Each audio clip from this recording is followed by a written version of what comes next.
Hi guys, and welcome to my YouTube channel. I wanted to share with you my first impression about the Saucony Endorphin Pro 3 that I just received. I bought them from eBay. Actually, they've been used once, but I purchased them at the price of £75, which is a real bargain. And so I read fantastic reviews about these shoes. So when I seen that price on eBay, I decided to purchase them. I'm a Saucony guy. If you are a subscriber of my channel, you already seen that I tested the Endorphin Pro 2, the Endorphin Pro Plus. The Endorphin Pro 2 are, in my opinion, the best and the most comfortable racing shoes ever made. They weigh 227 grams. They have a stack of 35 millimeters, and a kind of heel drop is 8 millimeter. Pretty much the same. The Endorphin Pro 2 and the Endorphin Pro Plus share basically the same specs in terms of heel drop. The Endorphin Pro Plus, though, that are still on sale. You can find something like very good bargain. I believe I found prices around £137, and this one have been tested and are the fastest shoes, in my opinion, Saucony made, because between the two shoes on a 5K there is a difference of 18 seconds. So the Pro Plus are 18 seconds faster on 5K tested at the running track. Okay. Anyway, going back to the new Endorphin Pro 3, they claim that actually the weight is they are lighter actually than the Pro 2, but actually I put them on the scale on my digital scale, and the weight is 227 grams. The difference that there is between the Pro 2 and the Pro Plus is basically they still have a heel drop of 8 millimeter, but the stack is now 39 millimeter 0.5, which is the maximum allowed by the World Athletic Federation. So I tried them on already. I always when I purchase a new pair of shoes, I put them on for an hour just to while I'm home, just to understand how they fit.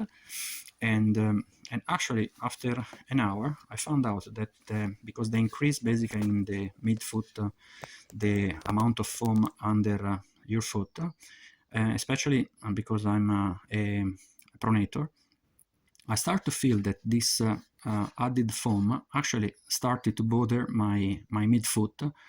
And this one remind me basically the experience I had with the Vaporfly, which I tested again something like the running track, and I didn't have any problem. I racing them, and after 6-7 Ks, basically I started to have some painful, very painful and big blisters, because I guess they have the same issue. In my opinion, this added foam, if you are a pronator, might something like affect the comfort of these shoes that, as I said, something like, are amazing, and the reviews are amazing, but if you are a pronator, you might have this issue, and that is the reason of this video.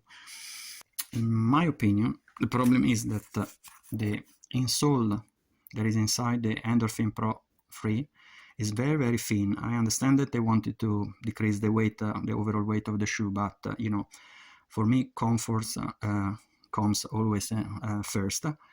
And I must say that basically, if you compare the insole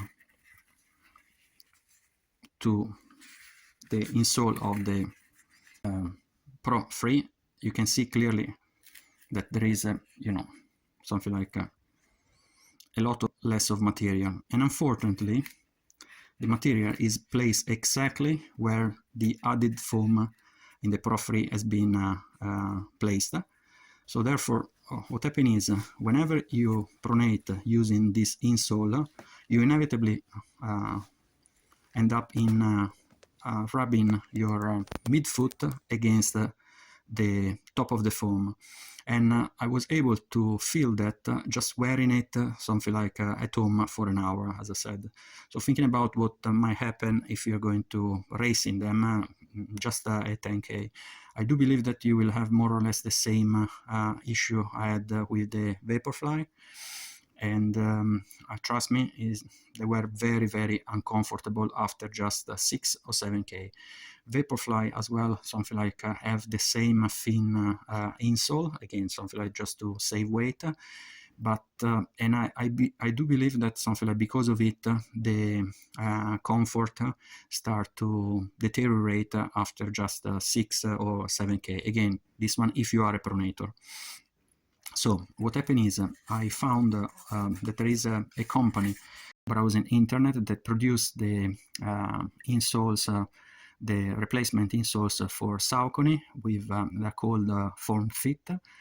They they are shaped in order to have a kind of 8mm heel drop, so therefore are perfectly suitable for this all these shoes basically. And they are not expensive. They cost just $16, and basically they have the same shape of the old, amongst the bracket, Pro 2 and Pro Plus.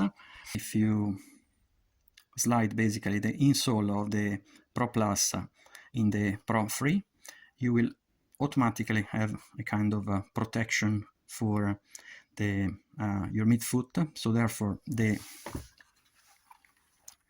your foot, even pronating, will stop to rub against again the added foam that in theory should increase the stability of the shoes, but actually as I said before, it might affect your comfort. So as I said before, this one is an amazing pair of shoes. And honestly, so I want to try this little modification, basically adding in my opinion, the proper insole for it, and I will test it just in this configuration. I do believe that using this thin insole, I will end up in having the same blisters I had with the Vaporfly. So let me know what you think about it. And again, something like this video is before Pronators runners. So therefore, feel free to share your thoughts.